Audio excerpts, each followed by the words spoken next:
All I can tell you is I wish I had a dime for every dime I had.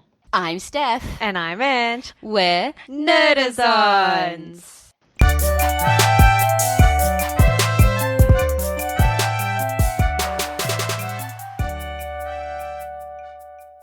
Love it.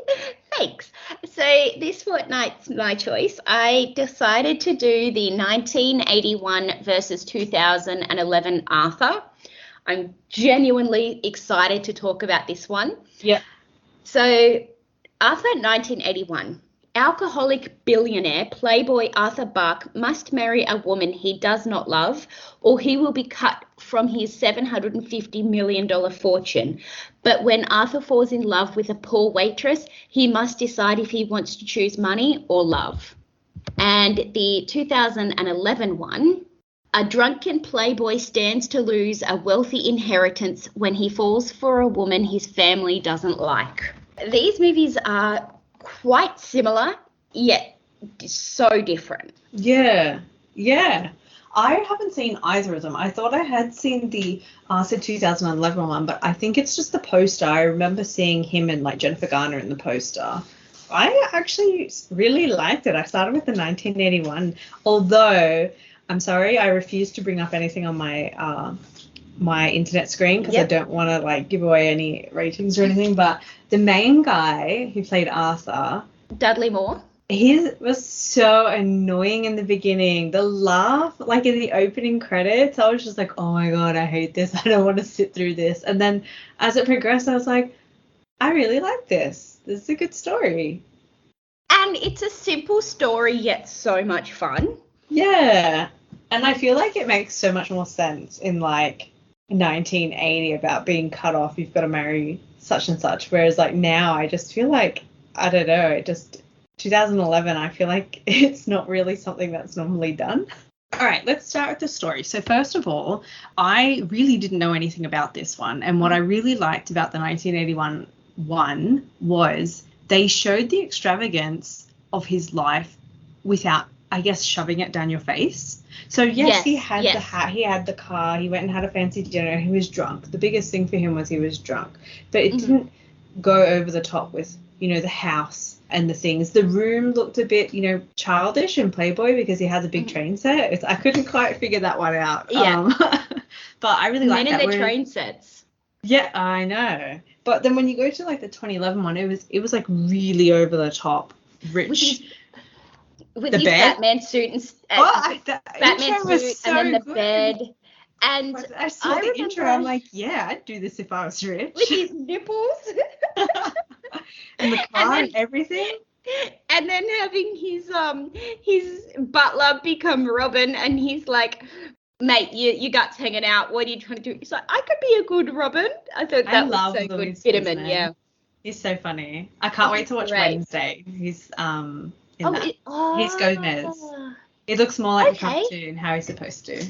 So I'm really keen to watch that one. Okay.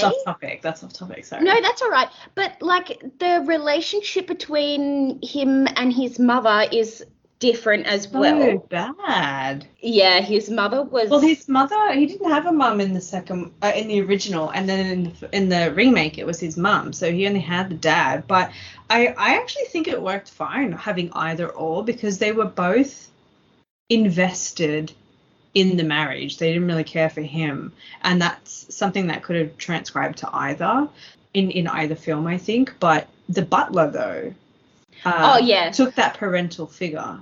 It was sad and I want to leave that to the side. Yes, we'll leave that for the characters. Yeah, but even the wedding scene was so different because Liza Minnelli, oh my gosh, I was like, that's Liza Minnelli.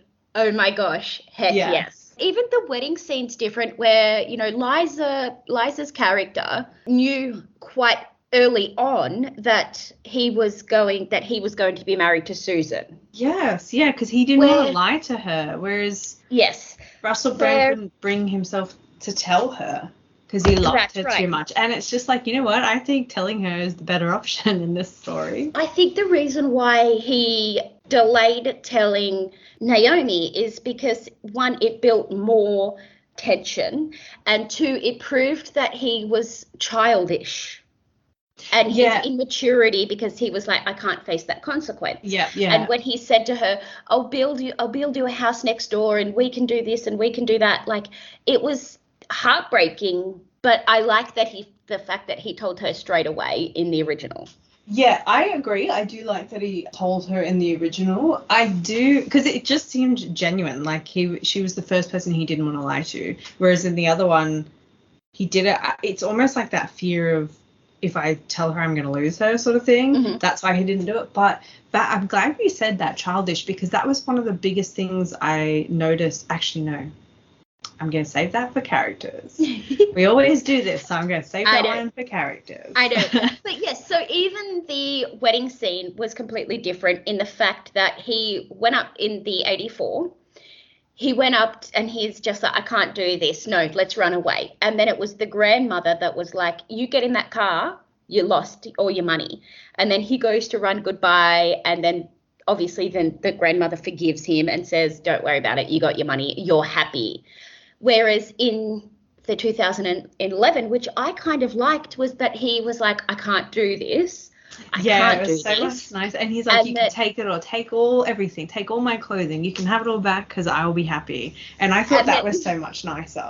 He's like, you can't have my undies though because Hobson gave them to me. It was a gift, and they're special to me, my underwear. And then, you see 6 months later where he gets his life together and he's like, of course I kept the money because thank goodness my mum forgave me, but I've got my life together. I can actually look after myself now. Yeah, and I actually think I prefer that character journey because it goes into a little bit more. So in the other one, he's just a playboy drunk, right? Whereas in this one, he was childish. He didn't want to grow up. Couldn't do anything for himself. But then at the end of it, yeah, he did have the money, but he works on the side, in secret so the donors don't know he's there. But he still actually manages to, manage the not-for-profit side of that organization. And he goes to like AA. And I actually thought, I don't know about you, but I think it's because I know a little bit about Russell Brand, but he did have an addiction problem. And I feel like when he's like, this is the hardest, this is the one coin that I'll cherish or something because it's the hardest I've worked towards. Yeah. And I feel like he said that with like, I don't know if like him himself as an actor had a lot of emotion in that, but I could really see that come through. He was quite open about his drug and alcohol problems in the movie, and I think that's why it got really dark towards, a third of the movie in when he went to rehab and then when Hobbs was like, I slept with 3 princesses. And I'm like, someone needed to do that for him, and she did it. Yeah. And she's like, and I don't even remember half of them. And then I pissed on one of them or whatever it was. Yeah, because that's so such a great fun achievement, Yeah. But they both played innocent and childish quite well as being playboys. I feel like Russell Brand was more childish, whereas Dudley, I feel he just had annoying, like, rich his laugh was so annoying. It was so annoying, but I didn't feel childish behavior from him as much. No. Yeah. I know that we're going to have to go We're going to into have like... to, yes, please. Okay, yes. I was about to say that too. You read my mind. One thing that really is completely different to the movie, to each movies, which kind of annoyed me, was Susan. In the first one, you didn't really get to know much about Susan at all. Yes. And that it wasn't really until the wedding that you actually got to know who she was. You got to see her a few times when he went to propose to her and stuff like that, but you didn't really get to know her as a person. Oh, see, I feel completely opposite. I think the dinner when he went to propose to her, you found out exactly who she was. Yes. The fact that she's like, you can drink, you can party, you can do whatever, but I'll always be here. It's like she didn't care about him and his life. And it was only really that scene and the wedding that she was in. She wasn't in it throughout the movie. Party. Whereas in the 2011, Jennifer Garner, I'm sorry, she was one of the lower points of this movie. I didn't like her, and I thought it felt like a totally different movie that she was meant to be in, especially when she was on the bed and she's like, oh, I'm a little kitten. You're just like, no. And the way that she was just, I get it that Susan was meant to be bossy, but you could and I get that Susan was meant to marry Arthur for the money and the name. But she just came off as such a bitch. And then seeing that scene where she was like with the bed and stuff, although I cracked up heaps at that bit because I was like, who the heck gets stuck to a magnetized bed? I don't know. I don't think it was that bad. I thought it was actually really funny because, again, I feel like, yes, she tries to come across as a really successful business person, and obviously she just wants the surname because she wants to take over the company, and she can't do it unless she's above because she's helped build it with Vivian, and I can understand why she's like the way she is because Vivian's the mentor and Vivian herself is a bitch. But you see like her true self when she's drunk. She came drunk. The one thing she wanted to do when she was drunk was to go to Arthur, and because he said you're not spontaneous enough, she tried her best to do it. Yeah. And the fact that when you're drunk, that's the only thing she's thinking about. I think there was a hint of her that did like him, but obviously her ambition outranked that. And as a parent, you knowing that this woman basically is wanting to marry you and probably going to divorce you to get all of your money, why would your, like, I don't get, well, the mother was like, yeah, just, you want to marry him, do it. Like, yeah. I don't think she understood because at the end she said, you've shown that, like, your true colours. Opened my eyes, yes. Yeah, so I feel maybe she just thinks she put the pitch forward to be like, I think I can control him because because she was there for the investors. She helped Vivian to try and get the investors. And if she thinks, oh, I'm responsible, maybe if he marries me, I can help control him a little bit. And I can see why Vivian would do it because she obviously doesn't want to lose any more money. Yeah. But also, okay, the dad, Nick Nolte in the new one. Yeah. One comment I wrote was, what is up with the voice? I know, yeah. And two, again, that scene where he was like going to put the chainsaw or whatever it was against his tongue, I was like, that felt like it belonged in a different movie. I agree. I didn't like that scene. I actually didn't like him at all compared to the other dad. The other dad, yes, he's like, oh yeah, I killed someone, and he came across really mean, but this guy came across violent, wacko. Like, even at the end, he freaking knew what his daughter was doing and he was fully supportive of it. Yeah. Like, agreed. that just shows how whack he is in his head. Although it was quite funny when Arthur's over there and he looks through the telescope and he's like, have you been spying on me? Is that like at my room? Like, okay. I know, that's I didn't find that even funny because I found that just as equally creepy. It was just out of it for the other dad. The other dad was able to intimidate him by having a conversation to him, and that was it. Yeah, and being like, you screw with my daughter, I'm going to kill you just like I killed that other guy. Yeah, and whereas this guy had to resort to, like, a violent threat and invasion of privacy.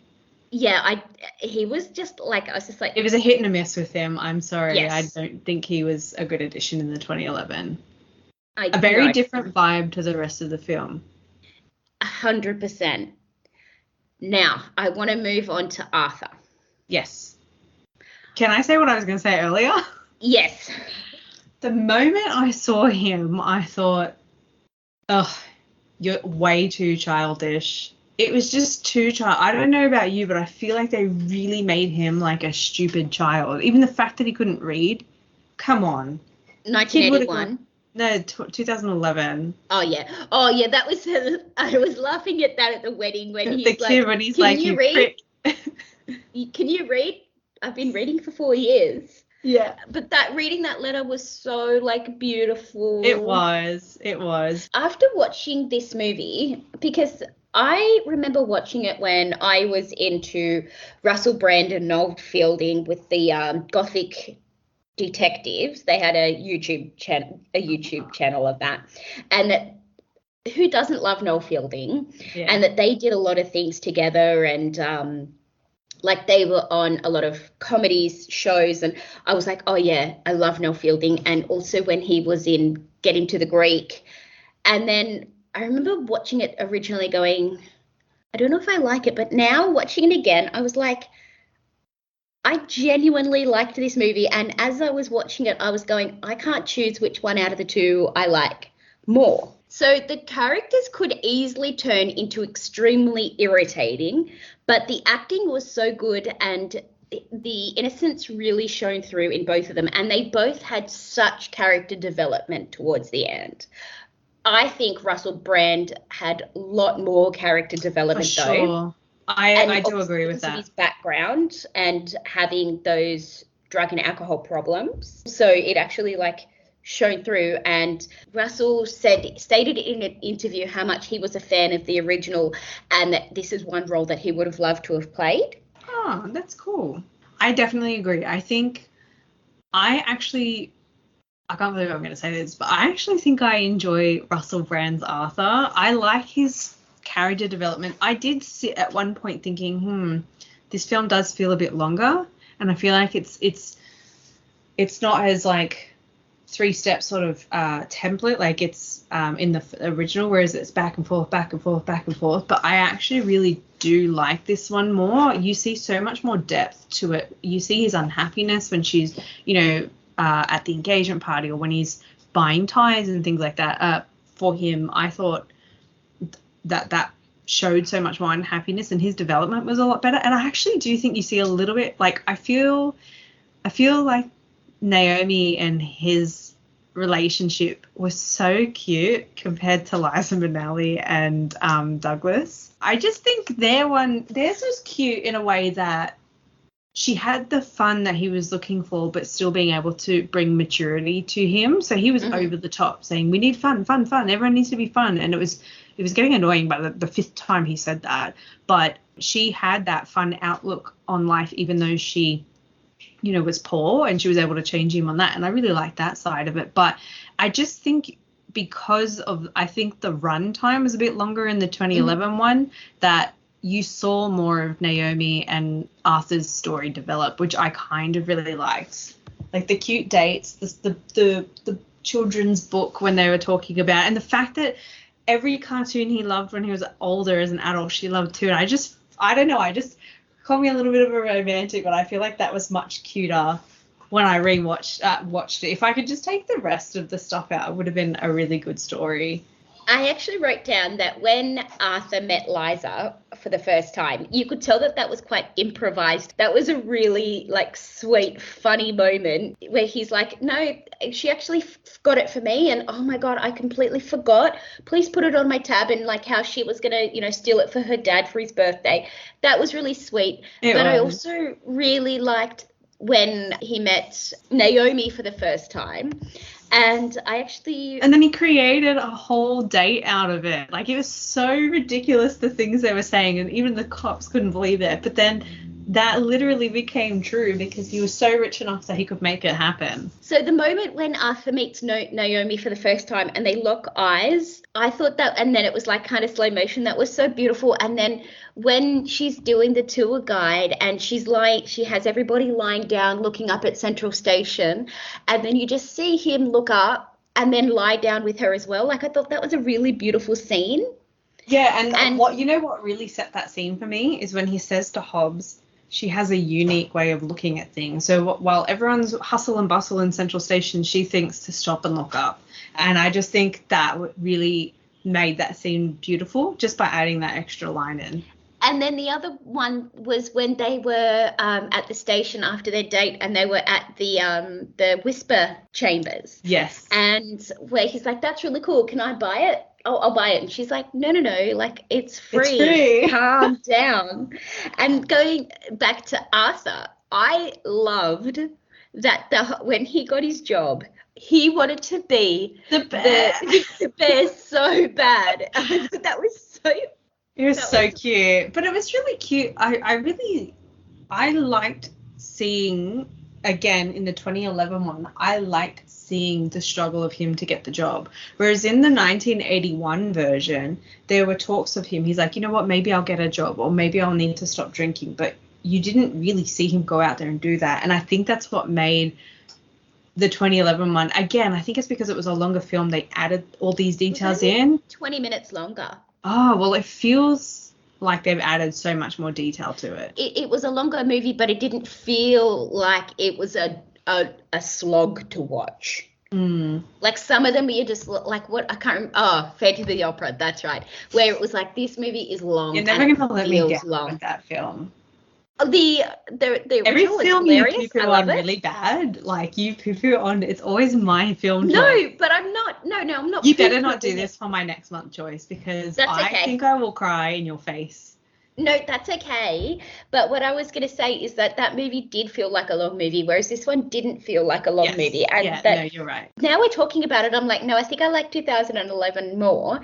In the 2011, you saw that he got his shit together. Yeah. In the 81, he didn't. You don't know whether or not he stopped drinking. He was just like, you know, yeah, Mum gave me my money back, so wee. Yeah, it's funny because until we started talking, I thought I was an 81 fan, because the one thing I couldn't get past was how childish Russell Brand was. But Russell.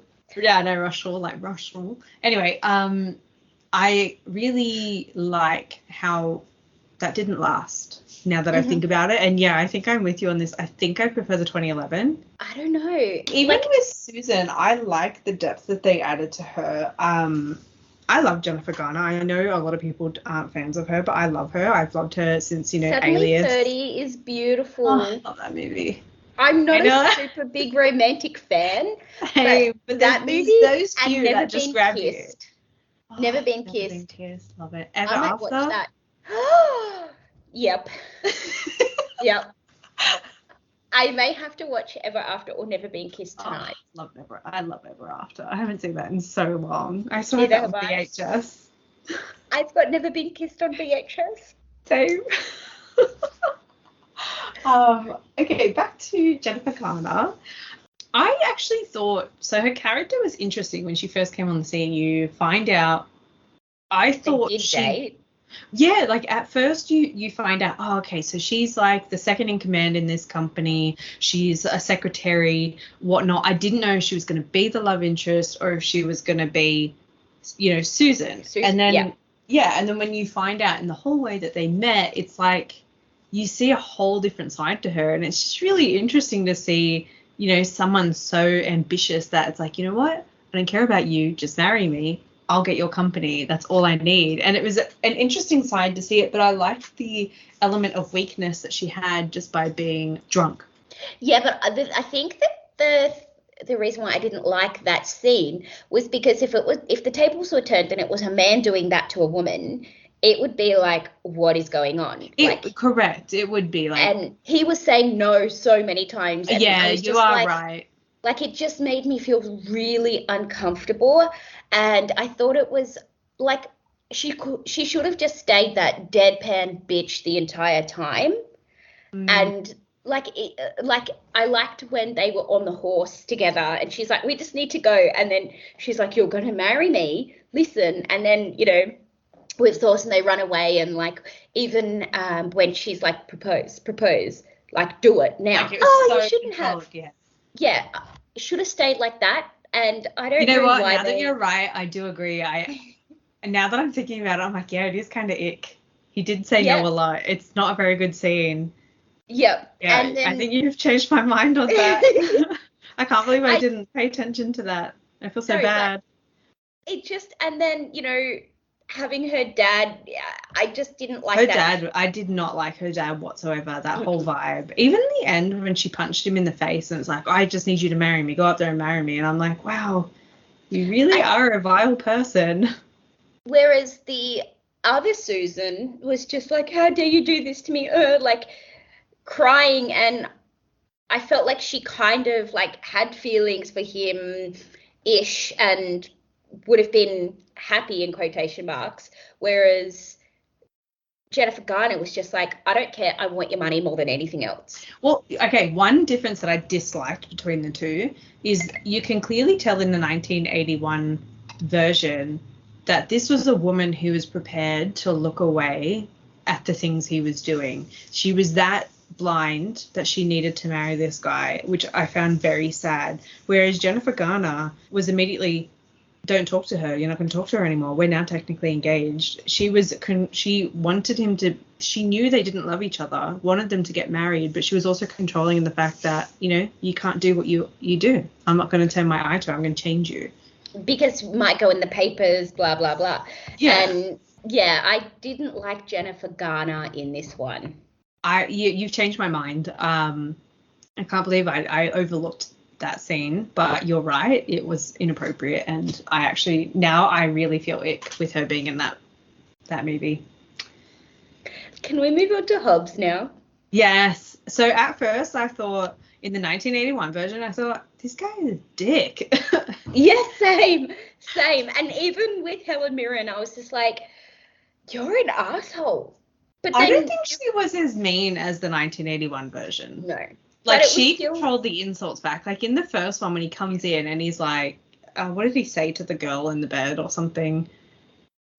Please get out and stop. Oh, my God. And when, sorry, just brought up the 11 one, where she's opening up his wallet, and she's like, is that my wallet? Oh, maybe. And then she watch. Like, the watch, and then she's going through her phone going, delete that, and then when he yells out, it's okay, you could take the priceless ornament, and she's like, put it down. Yeah, I will have to say, between both films, I was equally sad in both films when Hobbs passed. I was sad in the original, but then I feel like it was brushed over, like it went by too quick, whereas in the when Helen Mirren died and he was there and he's like, stop playing jokes, I'm getting like teary thinking about it. Yeah, stop and then jokes. It shows like the empty bed afterwards made, and he's just sitting there, and I was just like, wow. And then, you know, where he goes to Naomi, Mummy died. And she's like, yeah, I can't. I think it's completely justified what she said there, because he needed to learn. Oh, yeah. And that's exactly what the letter said. You need to learn. You can do this on your own. And he immediately went to someone else. He's thinking, you know what, I've got nothing. I'm going to go straight here. It's all going to be great. And he needed that 6 months, I think, to be on his own. And then it would have worked for them. But Hobbs is incredible.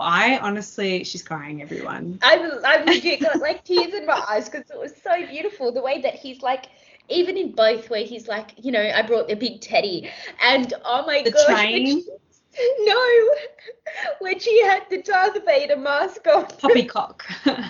Yeah. No, it was really good. I thought it was really sad in the original. He even got a whole, like, 4-poster bed put in so Hobbs can be in it, and he was in the hospital bed. I know. It's so sad. And then it's just sad that the whole family, like, it goes straight into the wedding, and everyone just, it's only really immortalized with Arthur in both films. Mm-hmm. And that's what it just shows that it was that one person he could rely on, and no one else cared except absolutely. the driver. I liked the fact that Hobbs was that parent figure for Arthur, and you know, it was so beautiful when Helen Mirren was unwell. She's like, make me a cup of tea, and he's like, what do I do with these bags? What do I do? And she's like, dump the whole bag in. And I cut it open. What do I do? Like, how do I boil the water? She's like, boil it from the kettle, not from the tap. Like, and then it's even sadder in the letter when she's like, push the red button. This is where it all is. You'll be fine. I know. And then when he goes to visit Naomi, and he's just like, I've got nothing. Like, where can he go? Yeah. I think Helen Mirren wins it for Hobbs. Although I think both do. I Hobbs, really can't rate both of them. They were both, because you know what it is for me that gets me? It's with both of them, they made sure they focused on the side eyes. So when they hear little things of like, oh, maybe it'll work better if I don't drink more, and then they'll just look and be like, oh, he is changing. Like, and to see that on both Hobbs in both films, that's why I find it really hard, because when the moment comes that they do pass, it hits so much more, because you know that they were the only ones that really cared and watched as Arthur grew and changed. Mm-hmm. And that's why I feel I can't rank them.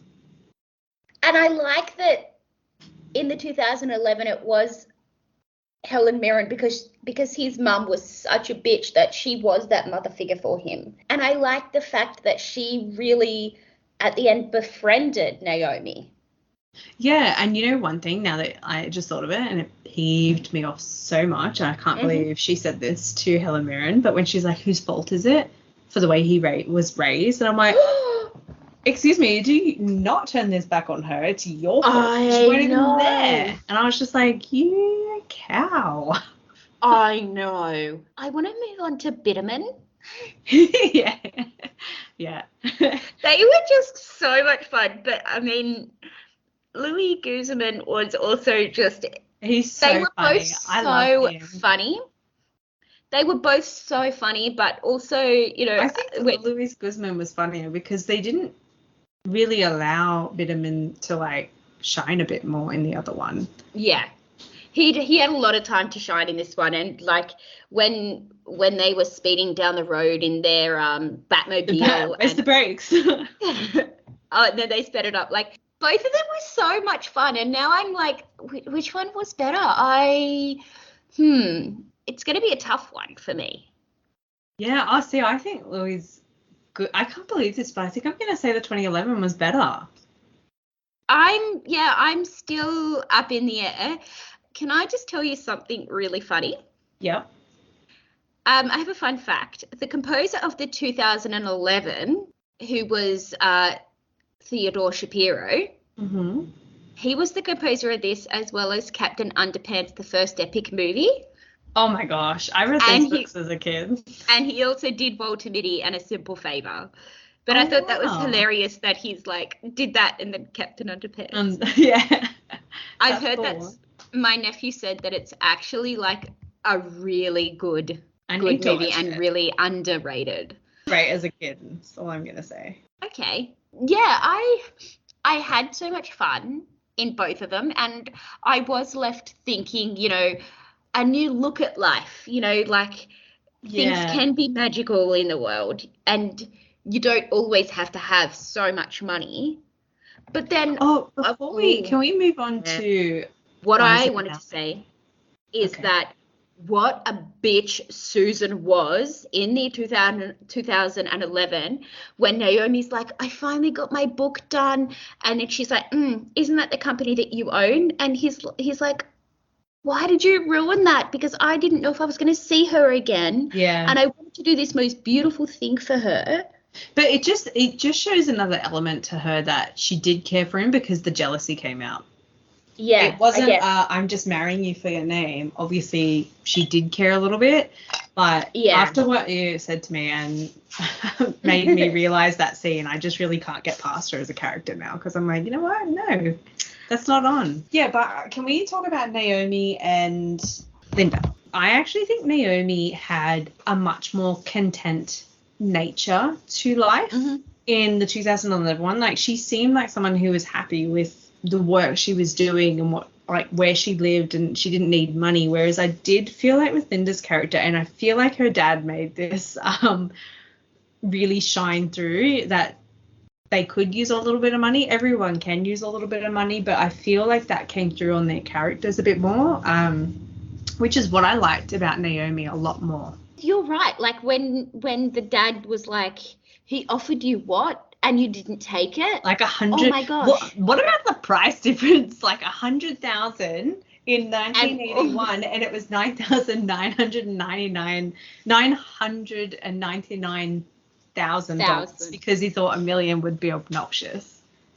I know. Which I thought funny. But I also think, wow, that's a price difference when I first heard that. But I just think she had a much more humble outlook on life than Linda did. Like, even though she was down on her luck, she didn't resort to stealing, you know? Exactly. Although she was like, let's just, take tours around Central Park and the Central Station and stuff. I thought that was really cute and a better introducing showing her. That. Thank you, introducing her.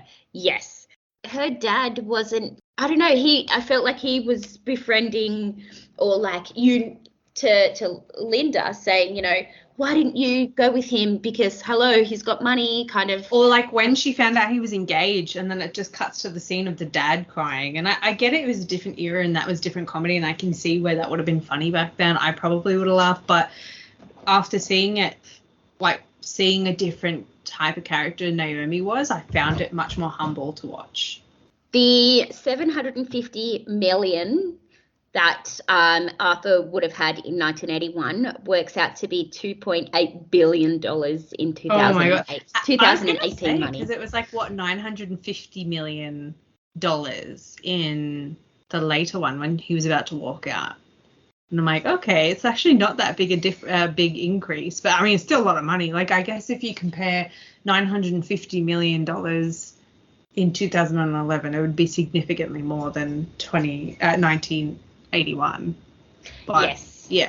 I mean, I would always choose 11 over 81, but I actually, like, they both played, obviously Russell Brand has been drunk and all that kind of stuff in his own personal life, and I felt like that shone through, whereas Arthur Dudley Moore played drunk so well in the 80s one, and the way that, you know, they were at the restaurant and he's like hiccuping, like he did it. He played drunk so well.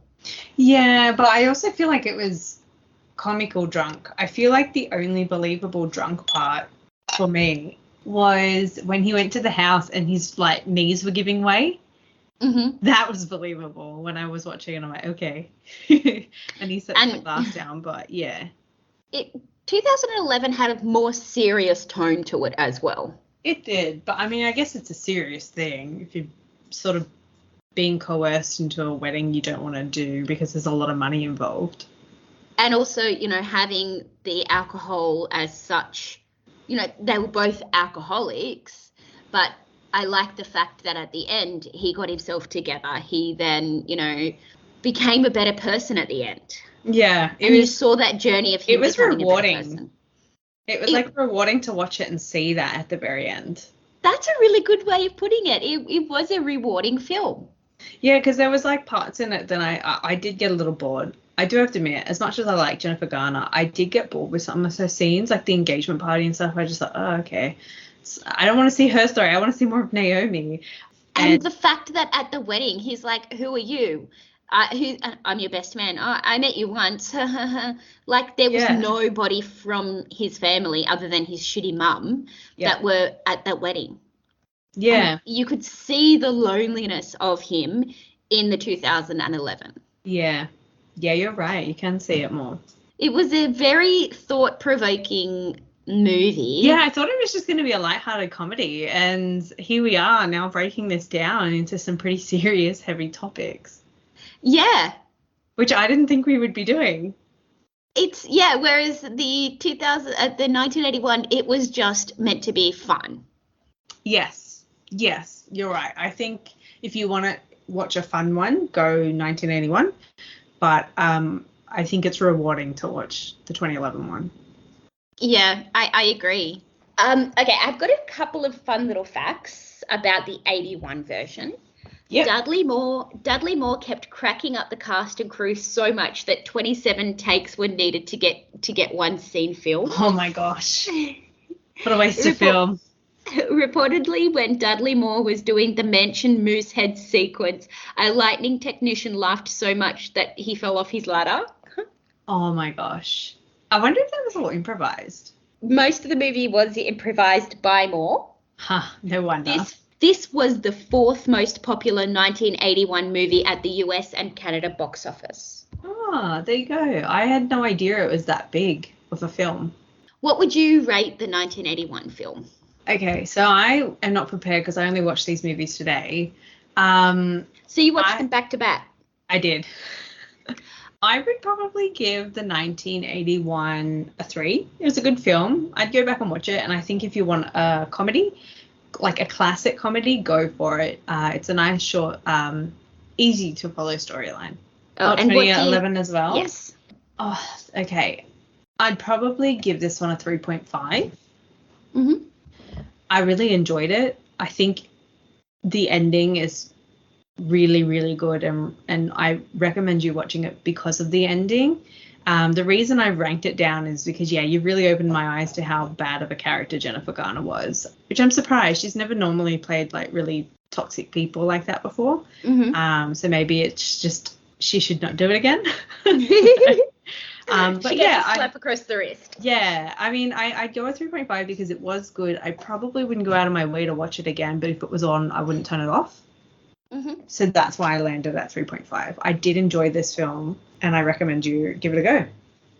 See, for me, the 1981, because I remember watching the 2011, like I said, ages ago, and thinking, because I think it was when, you know, Russell was part of his height of his like drug and alcohol problems, and I was like, yeah, you're cool, but nah. And then I saw him at his comedy, I saw him live, and then one of the most ickiest things happened when we went to his stand-up show, and then he came down on stage. He came down and he's like, oh, hi, everybody, signing stuff. And then you saw his security guard just go, you, like, come back. Like, what you see in movies with groupies. Yeah, and I was like, no. Like, and then I kind of really lost like respect Russell for him. Brand when he was on the scene to begin with. I thought he was so funny, and then obviously he just got too full of himself, and a lot of his films really went downhill. It just was the same cut and paste type of person. He like in all his things, and I just got really turned off. I thought, oh, you just don't care anymore. You just do it for the money. But this film was a genuinely good film, I think, with genuine character development, which he has not had in a film for a long time. So I do know, that would turn me off too. It's like there's the types of things you don't really want to see.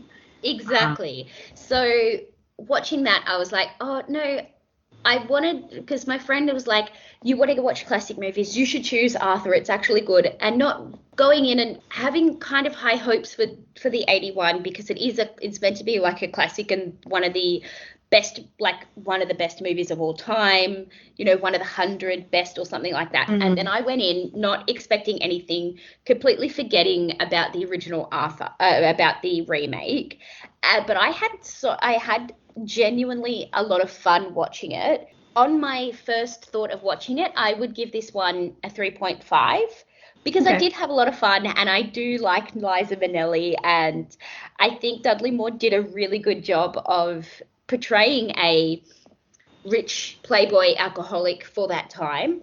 And now talking about the 11 one, I really enjoyed this movie, and like you said, it is such a rewarding ending. But Jennifer Garner and her dad, her dad, like they made it go down. So I was going to give it a 4.5, but now I'm giving it a 4. He had so much, like, and whereas the 81, he didn't have much character development. He was like, yes, I'm gonna marry this pauper. But he was drunk even in that final speech, so it's like you didn't know if he really changed. He was just saying it. Yeah. I really enjoyed that character development. I really enjoyed that ending. I had so many laughs at this, and having Helen Mirren was amazing, and her death scene, like I legit had tears talking about it a few minutes ago. Yes. And yes, you did. So I'm giving it a 4. And I will probably watch it again. Nice. Yeah, we're pretty much similar scores. We were only like a 0.5 between each of our scores. I know. Yeah. And this is one of the few remakes that are actually better. Yeah, I was actually thinking that because I usually always go the classic whenever we do these films. I always default to the classic, and I actually think the 2011 was better. Yeah. Even clearly minus 2 really bad characters, it's still ranked better to me than the 81. Yeah, and watching it again, because I watched it in like 2011 when it came out, and watching it now, I have a new appreciation for this film. Same. I agree. Okay, big question. Oh, all right. God. So what do you think? I'm not going to get 3 out of 4. Sorry, before we move on, another scene that just popped into my head was where he, in 2011, when they're at the auction and he's like, I want this, no, I want this, no, I want this. And then he buys this spoon for like $10,000 And gives it away. And then he buys Lincoln's top hat. Yes, and his whole suit. I love that the auctioneer's like, all right, if you're going to be stupid, I'm taking the highest bid that you had. I know. And before we were actually recording this, I said to Ange, like, I posted on our Instagram my Word doc that had the actual scores that I put. I know, but it's just, I know you're trolling me, and I'm like, people better believe that I did not lie. It's fine. I've been prepared to do Babes in Toyland for like 6 months. I haven't had a score in a while. I know, but you're still in it. You could still win. Nah, there's no way I can get it. What do you think 1981 got on Rotten Tomatoes? Okay, so I actually don't know. I haven't prepared anything, but the fact that you told me this is like top 100 film and it was like the fourth best film in 1981 makes me think it's going to be ranked high. I personally wouldn't rank it this high, but I'm going to go high anyway. I'm going to go maybe 80. Yeah, did your eyes just flicker there? I'm going to go 86. Ooh, so close. Oh, no. Like you're really close. Higher. Lower? Higher. Okay. Whenever we say that, it's like, is it 1, 2, 3, 4, 5, 6, however many close? Okay, I'm going to go 88. Oh, you were 87? so close. No, it was 89. Oh, okay. I'm not going to go 1. I'll go 2 steps. And what do you think the audience got? Okay, so if that one got 89, I feel like the audience score might be higher. I just feel it's a film I didn't really know much about, but after hearing some of the fun facts that you said, even how Russell Brand said it was a really good film, makes me think maybe the audience score is a bit higher. So I'm going to go 90%. Lower. Oh, okay. So we're opposite. By like in the direction that I thought. All right. A decent a decent amount. All right. It's 89. We're going to go lower. I was like, oh, should I give you a hint? I'm like, no, I'm not going to. No, don't give me a hint. Don't give me a hint. I want to do this right. 89. Let's go 64. No, it got 77. I was going to go in the 70s and I thought, no, it's not low enough. And I was like, should I tell her like it's so much lower or not lower? I don't want you to give those hits. Know that. Okay, what did you think Arthur 2011 got? All right. Okay, I just brought it up and okay, I'm not saying anything, but I'm shocked. That's all I'm going to say. Okay. Whether it's a good shocked or bad shocked, I'm not going to tell you. But so I'm going to tell you my thought process anyway, yes. So then maybe I can read your facial expressions and see if I'm in the right direction. Don't cover your face. So while watching this, even though I did enjoy it, and I think this is reflection to my rankings of the movie reels, I don't think it's ranked as high. I remember when this came out because I was still like collecting Video Easy magazines at that time. I was really into my films, and I remember everyone knew about it, but I don't know anyone who actually went to see it. Mm-hmm. So it makes me think it's not a strong ranking. You look like you're crying. No, I'm just thinking of Helen Mirren dying. No, I'm not crying. So I'm allergic to onions. I'm gonna go pretty average. I feel like I'm gonna go 62. So much lower, like a disappointing amount lower. All right. Let me think. I'm thinking either 20s or 30s. Now I need to decide. Steph's face is like a poker face. my poker face. I'm gonna go 20s. Mhm. I feel like it's higher or lower than I actually feel like it might be low. I keep landing on the like number with the 4, so I'm gonna go 24. So close. Got 26%. Oh, and you know what? I was thinking in my head, let's go 27. God damn it. I'm like, I I can can see that. I can see- see that.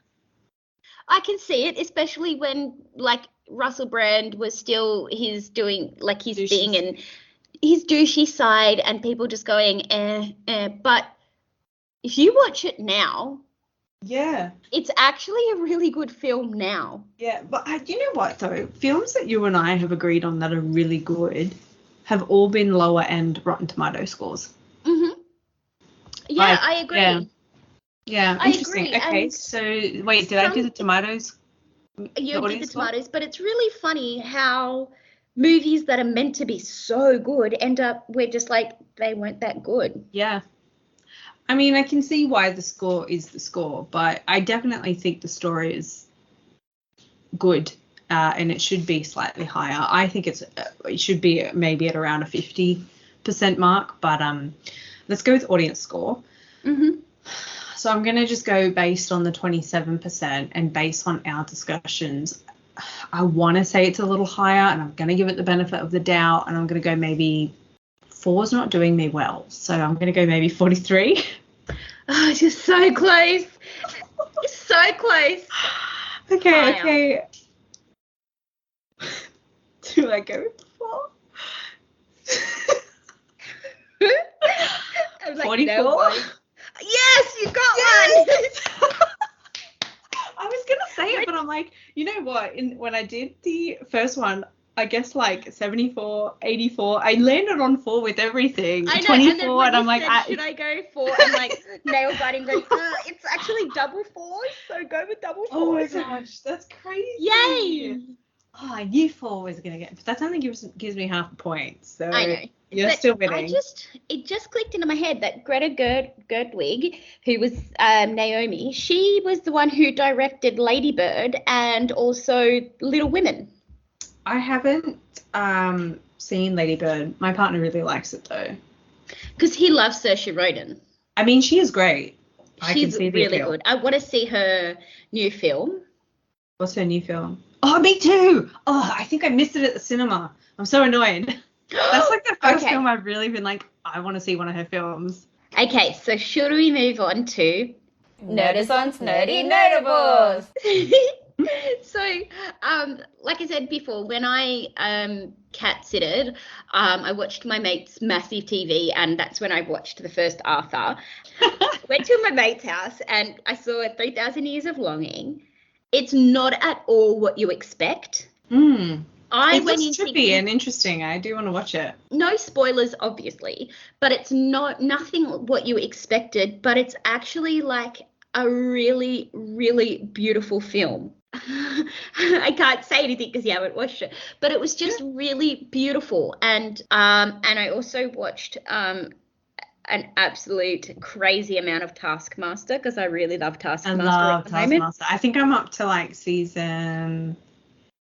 I went through. I started from scratch. See, I watched Noel Fielding's season. I didn't finish it because I was just a bit disappointed in that season. Up on that one, and then I started to watch Daisy May Cooper's season, and that was quite funny. But then I'm loving a podcast called Off Menu with James Acaster and Ed Gamble, and they have like people come in and talk about their favorite meals and stuff, and it's really funny. So I watched all of James Acaster's season, which I highly recommend. That one is really funny. I recommend watching the season. Actually, he could be and in Ed that season. Gamble's The season with the guy from Outnumbered, the dad. The season with Hugh Dennis. He's Yes. like the smartest person with all those things. And I watch it and I'm like, this is a guy that is the definition of think smarter, not harder. I think he was in Series 4. Noel Fielding's. But Yes, he was Hugh the Dennis, Joe funniest part. Lycett. Yes, and also I love Joe Lycett and Lolly Adefope. She was really funny as well. I did like that season. I might go back and rewatch it. Did you know that there's going to make an Australian version? Yeah, well, there's already a New Zealand and an American version. Americans did it. So Alex is there. He sits Oh, with I them, love but they're not very Alex. good. I just don't think it's the type of humor you can replicate. No, and there's actually a Taskmaster streaming service. Is there? Yeah, so it's just got Taskmaster on it. Oh, And see, it's on my dodgy site. That's where I've been watching it all. Yeah, so Binge only has the latest season. It doesn't have any, and it's only up to date. So you only get this season and then that's it. But yeah, I've been watching that, and Rammstein dropped their latest video clip for Adieu. Oh my God, it's awesome. It's really good. But yes, I've been listening to Off Menu, and because they're based in the UK, me and my friend have like a little shared Google Doc of all the places we want to go eat when we're in our trip. Oh, I'm so jealous of your When trip. we go to Edinburgh, they're all like, these are the Oh, I'm places gonna we be so go to when we go to Edinburgh. And so hopefully we get to like, my friend was like, what if we get to meet like James Acaster and Ed Gamble? I'm like, I think I would die. I'm so jealous. Oh, I want to go all over Europe. Yeah. For me, I only finished my exam this week, so I'm not going to lie, I'm pretty brain dead still, just not doing much. Slept a lot this weekend. So Same. we do have some news, though, for this month. This All is good things must come to an end. This is actually going to be our last year doing this podcast. So next month is going to be the lucky last 3 episodes. I've chosen mine. I'm going to stick with my horror high and finish off with Nightmare on Elm Street because I've talked about how much it is my favourite horror series, and I'm going to force Steph to watch it. And it'll be my pride and joy to watch her do that. I'm actually like scared but like excited to watch You'll be it. fine when you watch it. When you watch it, you'll be like, oh. And whenever you are like, choose a horror movie, I'm like, I'm so scared. Oh, is this it? You're going to be exactly like that. And I'm going to make sure she doesn't watch this one without me because she did that. Phantom of the Opera. But I know. And I can't believe that I was like, no. She told me she wants to watch the 3-hour one together. I swear. no. But anyway, so yes, we have enjoyed this amazing podcast so far. It's been a really great ride. But as you know, you've been hearing from us, we've got a lot of new hobbies that we've been enjoying, and Steph's becoming an amazing actress, and hopefully we can all see her, you know, in a movie one day, which would be really cool. And I've also got my hobbies on the side, and yeah, I think it's time to wind this one down. So it's a bit sad, a bit bittersweet, but the next 3 episodes, so it's each of our episode and then the winner's choice. I could still Which win, is me. actually. You I could still win. That's the one more episode. I know, I didn't kept got saying that this. before. I was like, you could still win this. You better start thinking of something else that you want to watch. Because I haven't thought of anything else. And there's like Okay. nothing. Next month's choice, I'm going to do Birdcage and Or Thank You, something. Like Angel Fall. I'm a bit excited for that. If you want to follow us on Facebook and Instagram under Nerdazons, we'd still love to hear from you at nerdazons@outlook.com. And if you want to listen to us on iHeartRadio, Spotify, and wherever you get your good podcasts. Until then, stay nerdy.